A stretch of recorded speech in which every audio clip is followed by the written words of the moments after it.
Zoran Mamdani, a socialist Democrat, is now the new mayor of New York City. Two Democrats in New Jersey and Virginia defeated the Republicans. Yes, now the governors of New Jersey and Virginia are Democrats. In California, majority of Californians supported Governor Newsom's Proposition 50. A big win for the California Democrats. Sigurado kung nagngingit-ngit sa galit itong si Ariel, na isang Pilipinong residente ng California, na isang Trump MAGA cult fanatic. Etong si Ariel ay isang Pinoy na white boy wannabe. Isang Pinoy na misinformed, Fox News brainwashed, at unknowledgeable. Mga katoto, nakita nyo sana na kung paano ko in-school yung bata na yun sa Facebook.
Natatandaan nyo ba mga katoto, yung quiz bowl show sa isang TV show na tinawag na Battle of the Brain?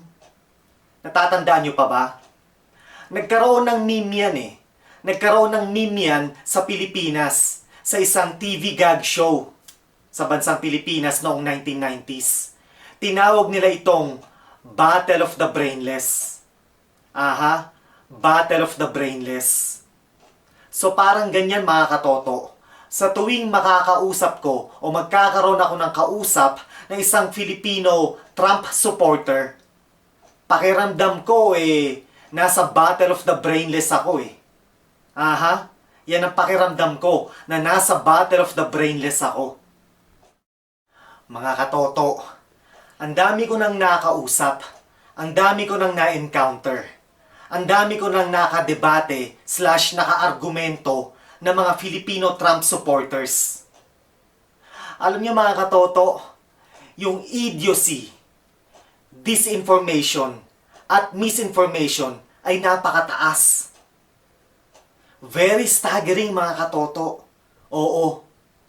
Yung disinformation, misinformation, at idiocy ay very staggering. Totoo yan mga katoto, hindi ako nagbibiro. Ibang level. As in, ibang level yung kabobohan nila. Talagang ibang klase.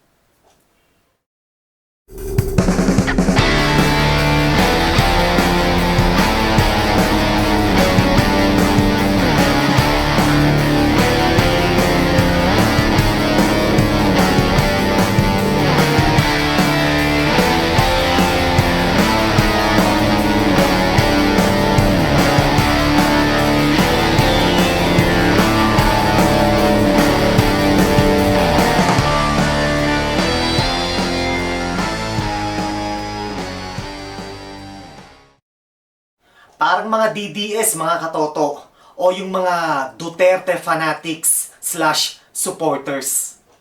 Yan, pare-pareho yung mga yan. Yung mga DDS na yan, yung mga Duterte supporters / fanatics na yan kagaya din ng mga Pilipinong Trump supporters. Pare-parehas sila mga katoto. Pare-parehas sila ng level ng pag-iisip.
Comrades, be a patriot and not a political fanatic.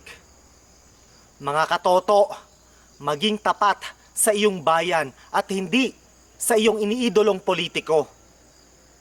Mga katoto, mahalin ang iyong bayan at hindi ang mga buwitre, ang mga gahamang buwitre na namumuno dito.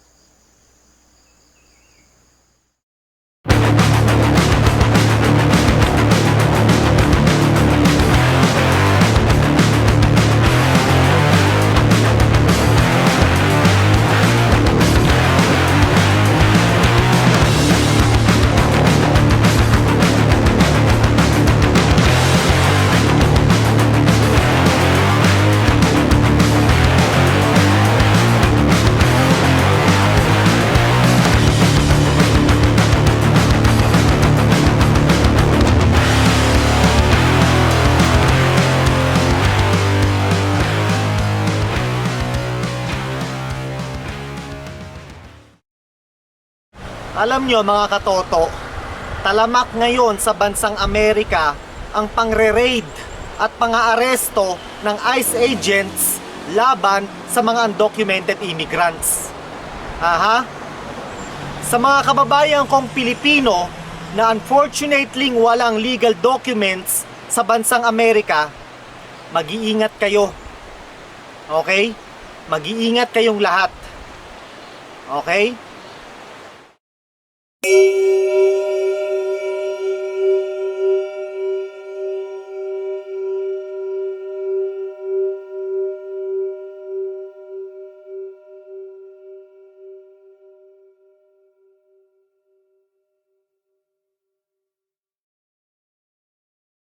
Maraming news reports o maraming mga balita na may mga pagkakataon na yung mga ICE agents na yan ay nangaaresto at nangre-raid kahit walang warrant.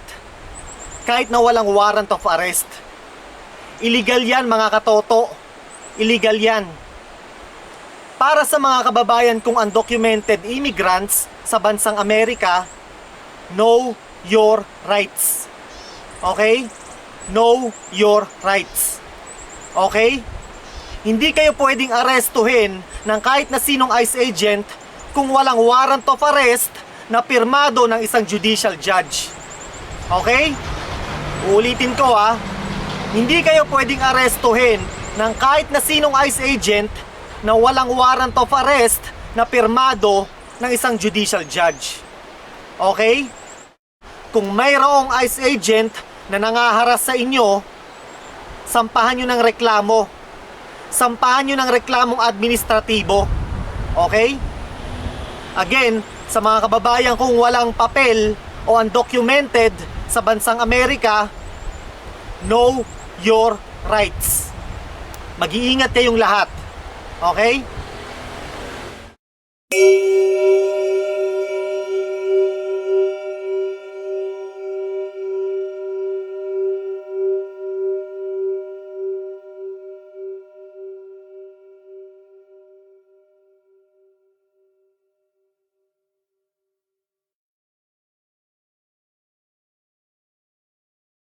To all my fellow US citizens, resist!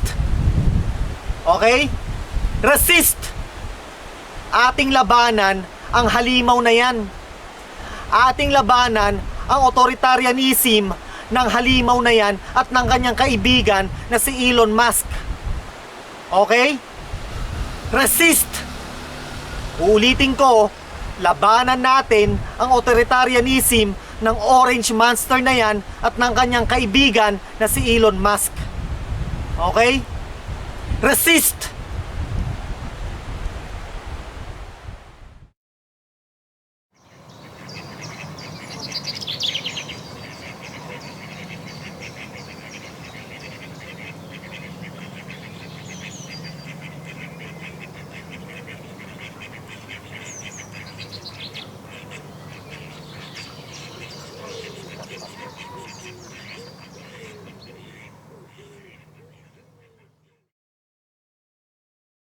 My thoughts on April 7, 2025.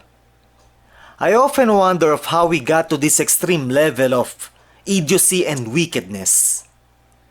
Donald Trump opened the Pandora box of hate, lies, bigotry, racism, and sexism. His vileness already influenced a huge number of people all over the world. The Trump effects have profound consequences.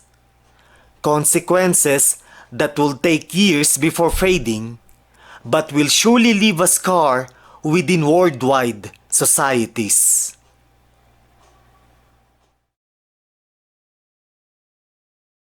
So, sino nga ba itong Charlie na ito? Ito yung tao na kumita ng milyones out of spitting out hatred, prejudice, bigotry, and racism. Ito yung tao na inaangat masyado ang relihiyon ng Christianity pero dinedegrade ang ibang mga relihiyon. Ito yung tao na nagsabi na ginagamit ng mga makakaliwa ang mga taong Muslim para maghasik ng terorismo.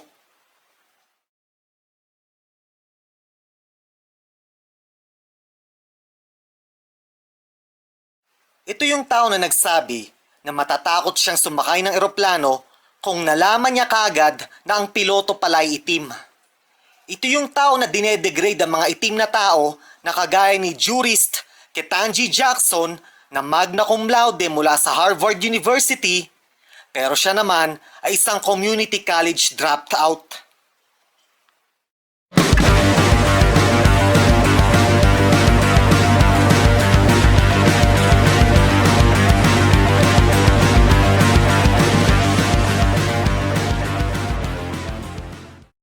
Ito yung tao na nagsasalita o nagpapakalat tungkol sa mga salita ng Diyos. Pero siya rin na nagsabi na he cannot stand the word empathy. Oh yeah, too much of a Christian he was, huh?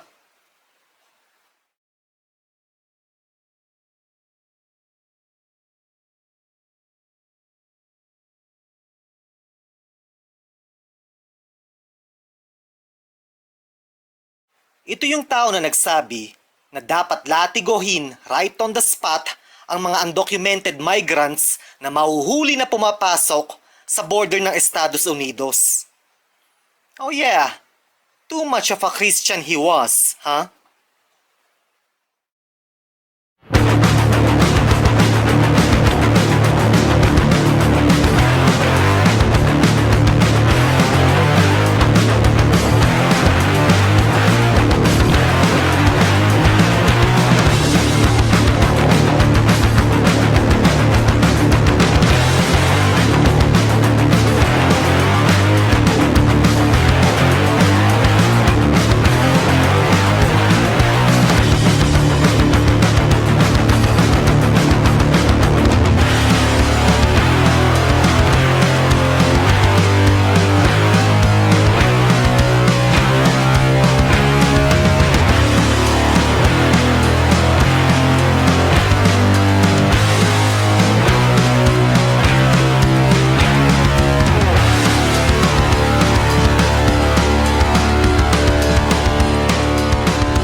So meron tayong siraulong presidente na hindi sumusunod sa utos o sa mga utos ng Korte Suprema, ng kukulong ng mga taong nagpapahayag lamang ng kanilang saloobin o mga saloobin at ng babaluktot ng konstitusyon. Impeach na yan. Impeach na yan, siraulo na yan. Kaya minsan gusto ko na lang mag-ride at mawala. Masyadong magulo ang ating mundo, ang ating lipunan. Maraming mga siraulong diktador.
May mga taong nagsasabi na ako daw ay anti-government. Yang mga taong yan, hindi nila alam ang pinagsasabi nila. Wala silang idea kung ano ang binabanggit o sinasambit nila. Wala. How could a society function properly without a ruling government? Huh? Tell me, how? Without a ruling government, there will be chaos, an anarchy. Walastek, hindi ako anarchist. I do not condone disorder and chaos. I am pro-government, not anti-government. It is the corrupt government officials and politicians I despise. What I am against: abuse, exploitation, and corruption.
Mga kababayan ko, kamusta kayong lahat?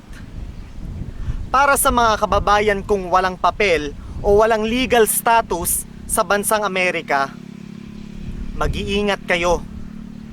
Mag-iingat kayo sa mga kababayan nating Pilipino na may legal status o yung mga documented o yung may legal documents na naninirahan at nagtatrabaho sa bansang Amerika. Ang tinutukoy ko ay yung mga kababayan nating nabilog ang ulo ni Donald Trump at ng kanyang mga kasinungalingan at estupidong mga rhetoric. Mag-iingat kayo sa mga kababayan nating yan. Kasi alam nyo mga kababayan ko, mga katoto, meron tayong mga kapwa Pilipino, meron tayong mga kababayang Pilipino sa bansang Amerika na may legal status, yung mga legal sa bansang Amerika na willing magpahamak sa kanilang kapwa Pilipino na walang papel o yung mga walang legal status sa bansang Amerika. Oo, totoo. Nakakalungkot, it's very unfortunate, pero totoo. Yes, meron tayong mga kababayan na Donald Trump supporter na willing magpahamak ng kanilang mga kababayan na walang mga papel o walang legal status sa bansang Amerika. So mag-iingat kayo mga kababayan. Alam nyo mga katoto, ako ay active sa Filipino community sa Los Angeles, California. At ako, ang tagal kong nagpatakbo ng employment agency sa Los Angeles, California. Marami na ako mga kababayan natin ang natulungan. Marami na ako mga kababayan nating Pilipino ang nabigyan ng trabaho sa Los Angeles, California. Oo. Alam nyo, ang dami ko nang narinig, sandamakmak na kwento, samut-saring kwento tungkol sa mga bagay-bagay kung paano ipinahamak ng kapwa nating Pilipino ang kanyang kapwa Pilipino. For example, sa usaping immigration, sa usaping immigration status, ang dami ko nang narinig na kwento tungkol sa mga kababayan nating Pilipino na nagpahamak at nagpapahamak sa mga kababayan nating Pilipinong walang papel sa bansang Amerika. Ang problema kasi sa atin mga katoto, imbis na magtulungan tayo, imbis na magkaisa tayo, nagsisiraan tayo. Hinahatak nating pababa ang ating mga kababayan. Masyadong mataas ang crab mentality sa isip nating mga Pilipino. Mali yan mga katoto. Mali yan mga kababayan ko. Ako lang mga katoto based on my personal experiences ilang beses ko nang na-experienced na pinahamak ako ng kapwa natin Pilipino sa bansang Amerika. Ilang beses na akong nakaranas na kapwa ko pa Pilipino ang nagpahamak sa akin sa bansang Amerika. Hindi sa usaping immigration dahil US citizen ako Pero sa mga bagay na hindi na natin dapat pag-usapan at hindi ko na dapat i-share sa inyo. Basta yun ang masasabi ko. Ilang beses na akong nakaranas na ipinahamak ako ng kapwa ko Pilipino sa bansang Amerika. Para sa mga kababayan kong walang papel o walang legal documents sa bansang Amerika, know your rights. Okay? Know your rights. Huwag na huwag niyong pagbubuksan ng pinto kung meron mang ICE agent na kumakatok sa pinto ng inyong tahanan. Okay? Huwag niyong pagbubuksan at huwag niyong papapasukin. At ito ang tandaan nyo, hindi kayo pwedeng damputin ng ICE agent kung walang warrant of arrest na pirmado ng isang judicial judge. Okay?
You know what, folks?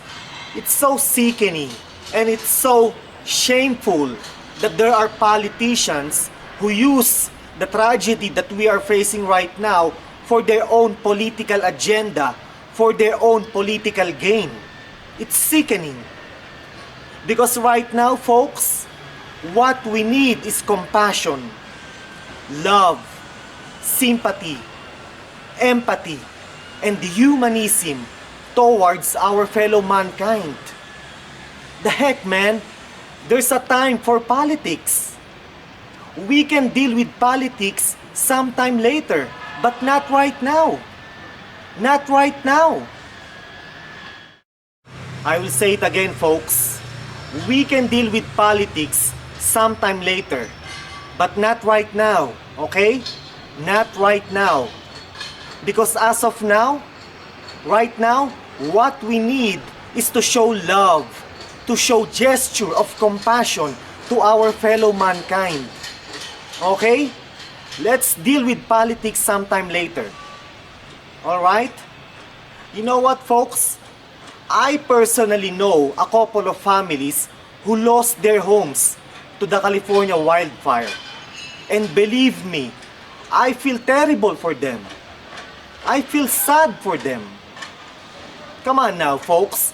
Let's deal with politics sometime later. Por favor. Please. Okay?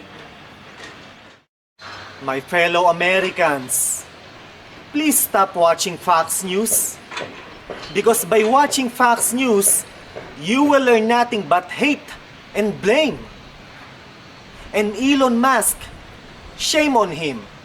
Shame on Elon Musk for spreading misinformation and disinformation. And Donald Trump, come on now, man. Donald Trump, he's playing the blame game right now. He's doing nothing but to point fingers on people who are not aligned with him. Shame on him.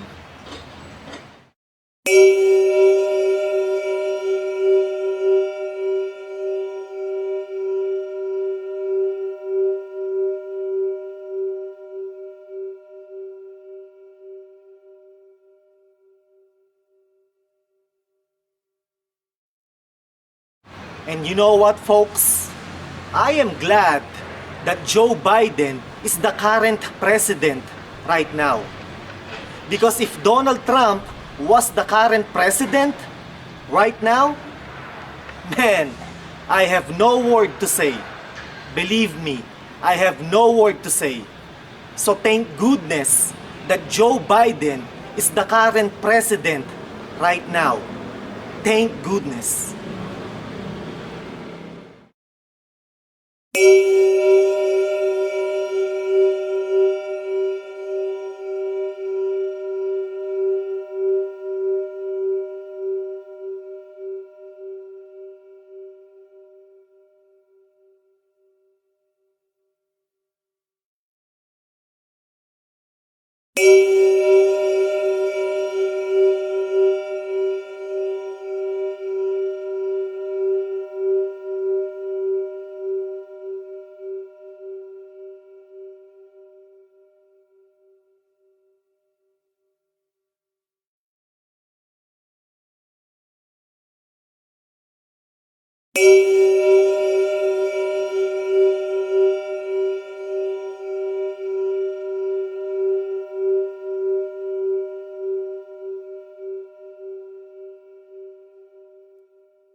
Sa lahat ng mga botante ng State of Wisconsin na bumoto sa isang judge na pro-democracy, maraming salamat sa inyo.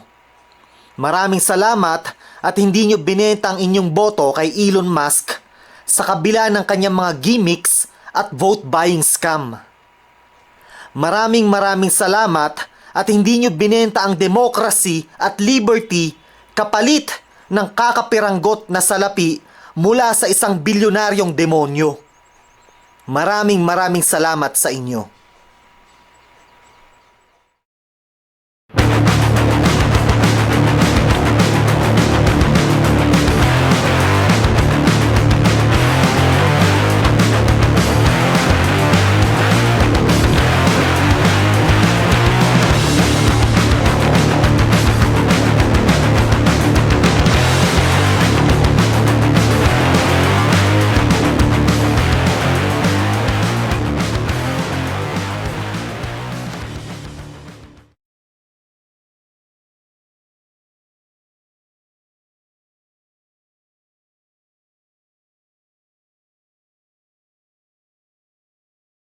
Mga katoto, tama na ang paulit-ulit na pagboto sa mga kandidatong trapo. Yung mga kandidatong multi-millionaires at billionaires. Yung mga kandidatong ilang mahabang mga taon at dekada ng lunod sa kapangyarihan. Bumoto kayo ng mga kandidatong progresibo ang pag-iisip. Bumoto kayo ng mga kandidato na kasapi ng unyon. Bumoto kayo ng mga kandidatong nasa hanay ng mga grassroots movements. Bumoto kayo ng mga kandidatong simple lang ang pamumuhay. Bumoto kayo ng mga kandidatong hindi mayaman pero sapat ang kaalaman para sa ikabubuti ng mga mamamayan.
Nowadays, sa bansang Amerika, may mga taong ginagamit ang notion of US immigration para gamiting sandata ng pananakot, pangbubuli at panghaharas sa kanilang kapwa-tao. Ginagamit nilang sandata ang US immigration para maghasik ng racial profiling at pangtakot sa mga taong undocumented sa bansang Amerika. Kapag kayumanggi ang iyong balat, ikaw ay kasama sa chopping board. Automatic, paghihinalaan kang undocumented. Posible kang iharas at i-intimidate ng mga taong puti ang balat. Empathy, compassion, at ang pag-ibig sa kapwa-tao ay wala na. Mga walang hiya ang mga taong ginagamit ang notion of US immigration para mangbuli, mangharas at manakot ng kanilang kapwa-tao.